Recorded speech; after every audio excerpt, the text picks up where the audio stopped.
Hello, मैं अभिषेक SP और स्वागत करता हूं आपके अपने चैनल बायोलॉजी प्लेलिस्ट पे।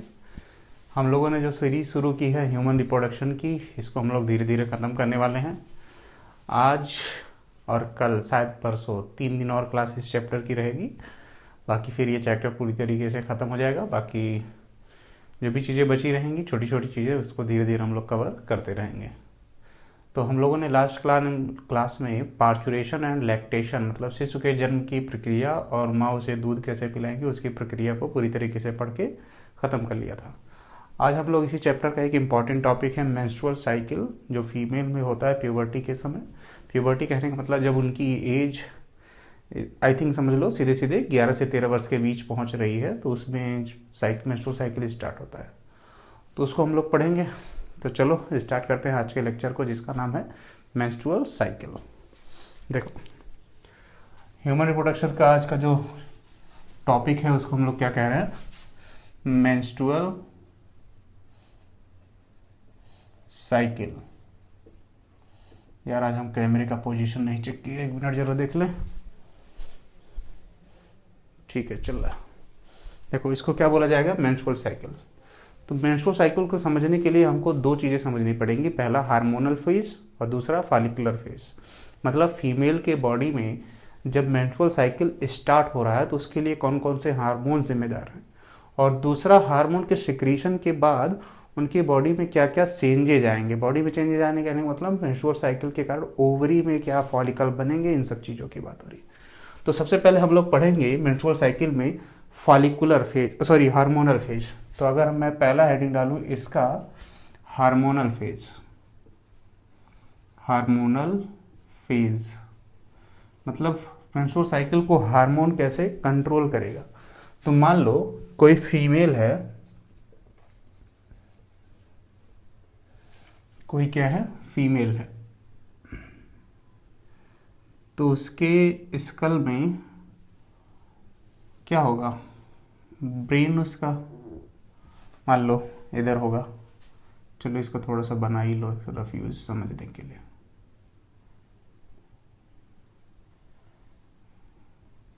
कुछ इस तरीके से क्या होगा?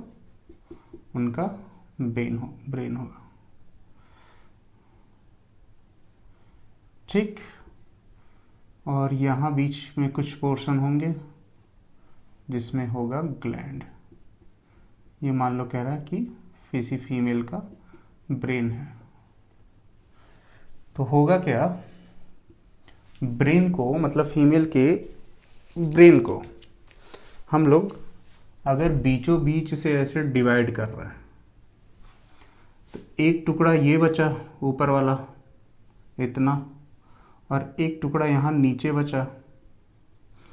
तो ऊपर वाले टुकड़े को हम लोग बोलते हैं, इस टुकड़े को डाई एनसेफ्लान, और नीचे वाले इस टुकड़े को हम लोग बोलते हैं ब्रेन स्टेम। तो अगर अपर पार्ट को, मतलब इस हिस्से को हम लोग 3 पार्ट में डिवाइड करें, पहला दूसरा, तो ये पहला भाग हो गया, ये दूसरा भाग हो गया, और ये तीसरा भाग होगा। तो इस अपर पार्ट को हम लोग बोलेंगे इपीथैलेमस। इपी मतलब ऊपर, थैलेमस मतलब ब्रेन या मस्तिष्क। बीच वाले हिस्से को लिखेंगे थैलेमस, और नीचे वाले हिस्से को हम लोग बोलेंगे हाइपोथैलेमस।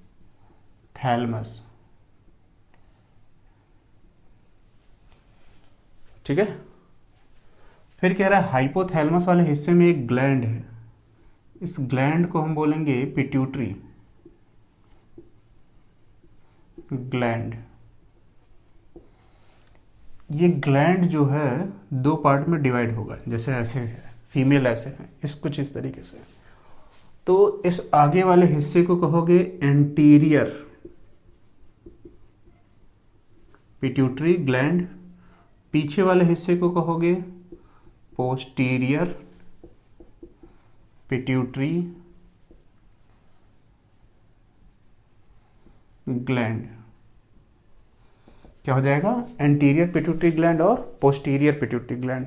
इससे होगा क्या, एंटीरियर पिट्यूटरी ग्लैंड या पोस्टीरियर पिट्यूटरी ग्लैंड से, तो सबसे पहले हाइपोथैलेमस से, मतलब इस वाले हिस्से से एक हार्मोन रिलीज होगा जिसको हम बोलेंगे GnRH, गोनेडोट्रोपिन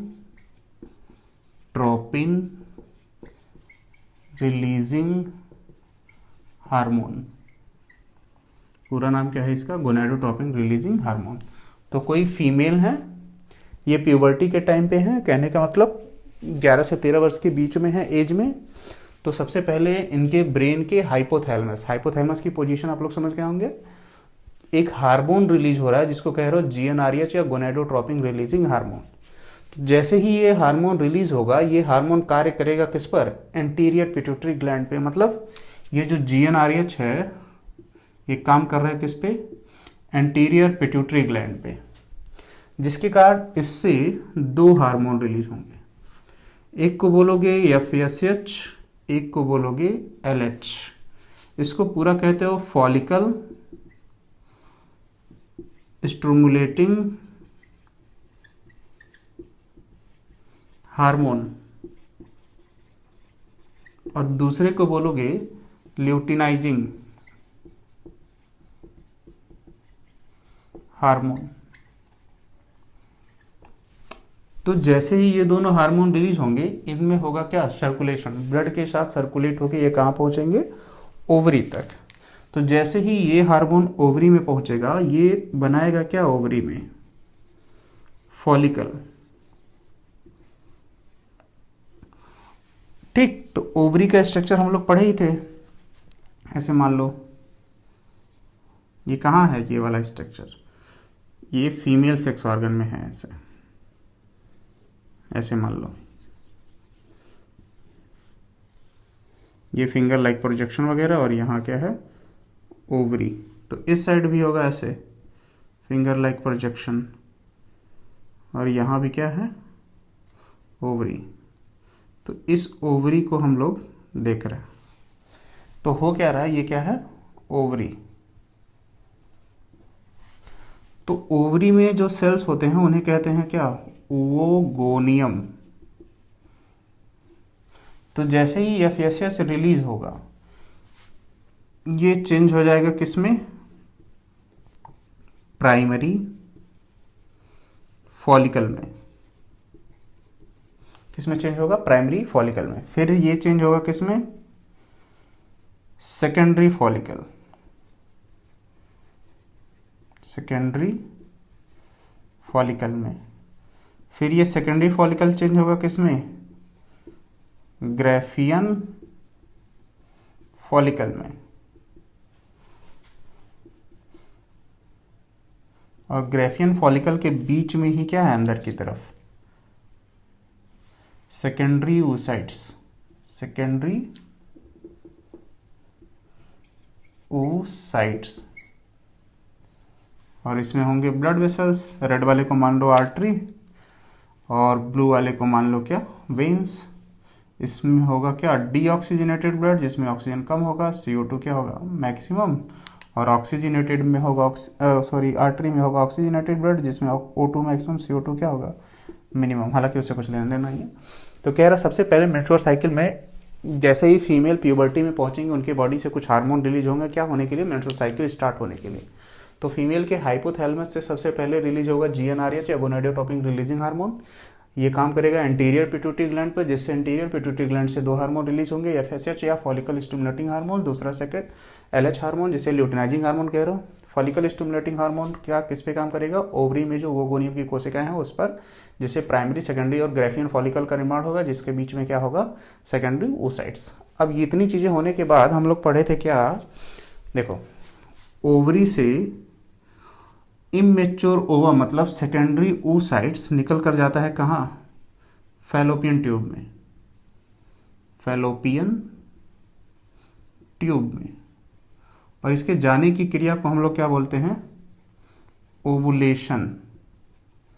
और जा कब रहा था, तो हम लोग पढ़े थे क्या, 14th डे पर, किसके, मेंस्ट्रुअल साइकिल के।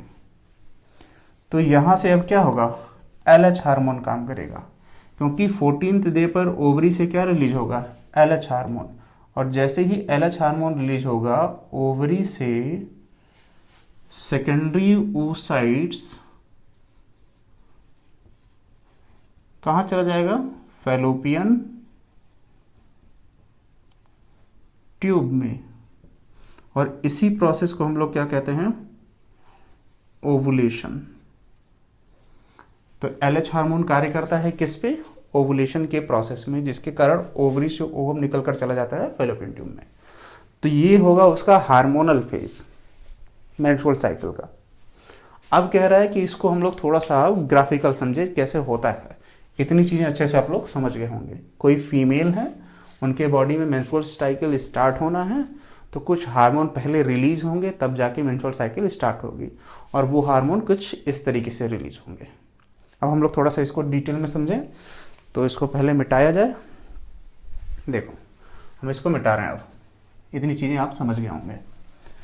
अब हो ये रहा है कि जैसे ही ये सारे काम हो जाने हैं, मतलब हार्मोन रिलीज होगा शुरू से, अब सारी चीज़ों को हम लोग मिलाएंगे। इतना मेहनत से बनाओ यार, और फिर ये हाल। देखो मेंस्ट्रुअल साइकिल जो है पहले तो कितने दिनों का है?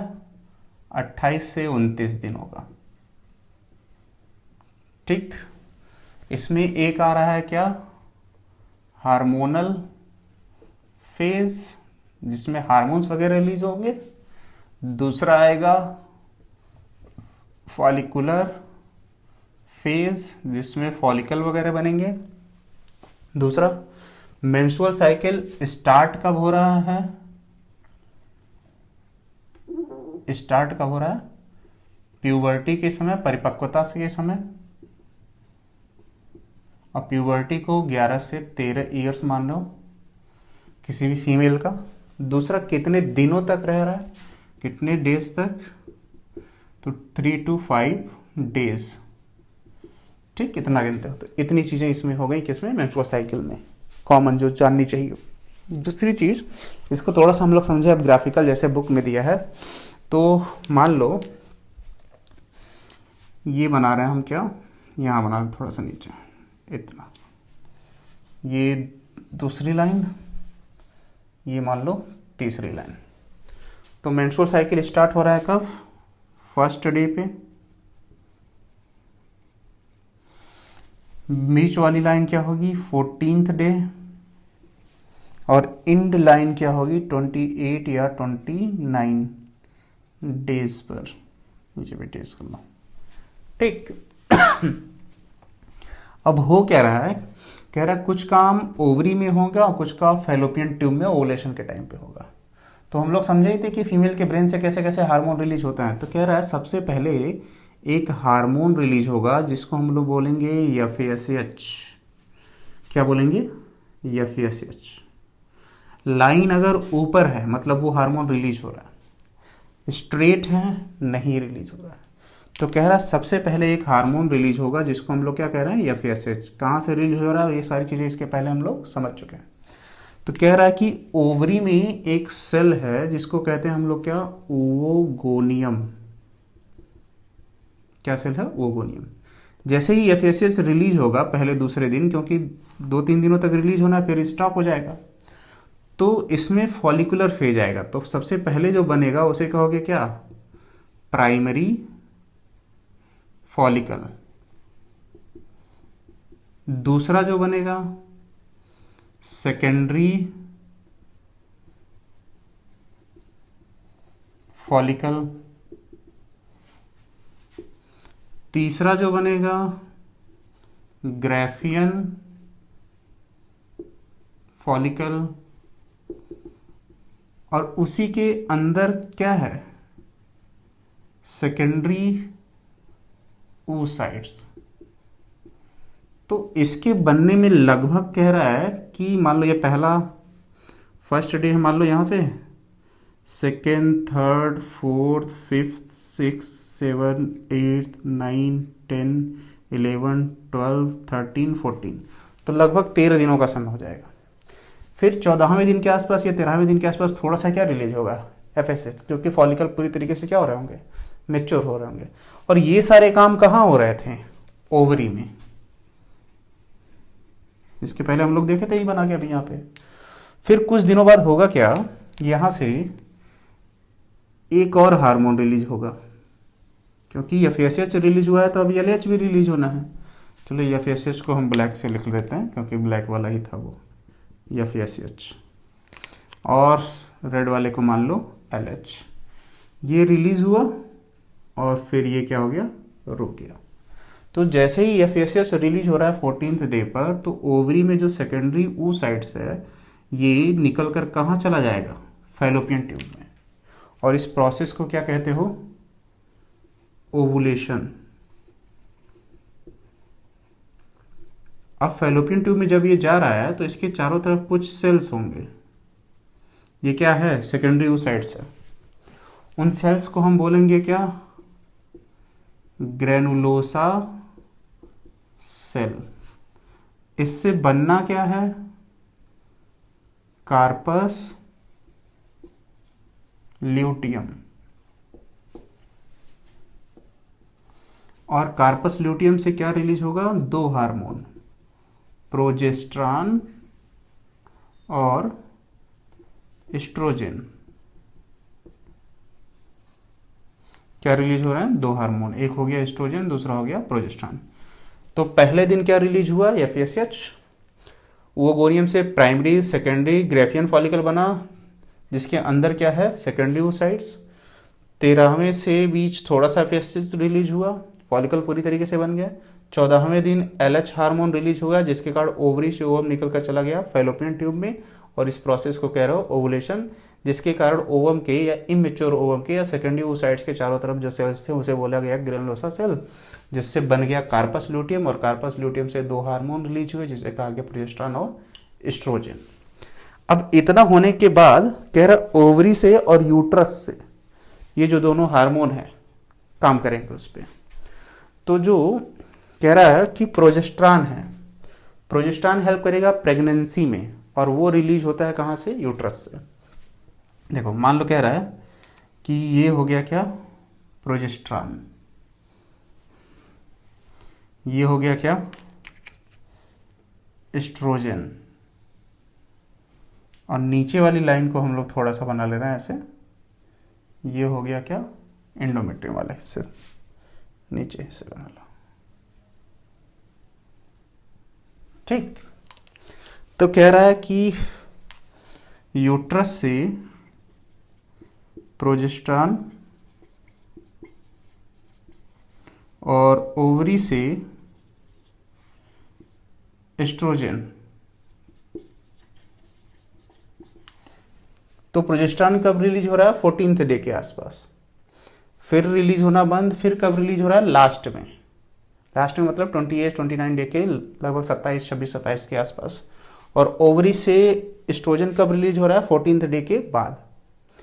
तो प्रोजेस्टेरॉन किस में हेल्प कर रहा था, प्रेगनेंसी में। एस्ट्रोजन किस में हेल्प करेगा, ओजेंसिस में या ओवम के फॉर्मेशन वगैरह में। तो होता क्या है कि इसको कह रहा हूँ 14th डे, तो मैं यहाँ अगर लिखूँ 15, 16, 17, यहाँ लिखूँ तो 13, 12, 11, और इन सबको अगर मैं एक नाम दूँ तो 3, 3, 6 और बीच में 14th डे, ये हो गया 1 वीक, 1 सप्ताह।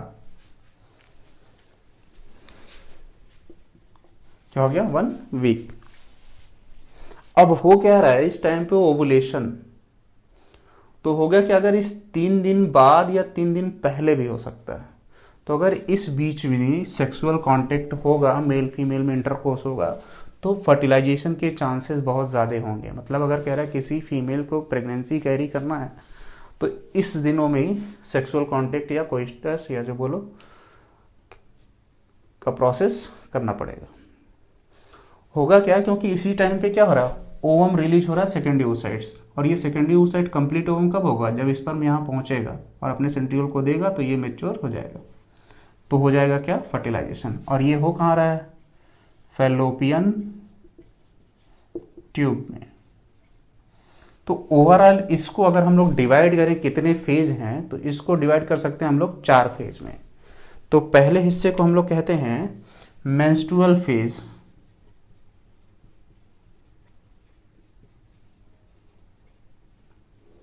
दूसरे हिस्से को कहेंगे फॉलिकुलर फेज, तीसरे हिस्से को 14वें दिन वाले हिस्से को हम लोग बोलेंगे ओवुलेशन, और ये जो कार्पस ल्यूटियम बचता है इसको हम लोग कहते हैं ल्यूटियल फेज।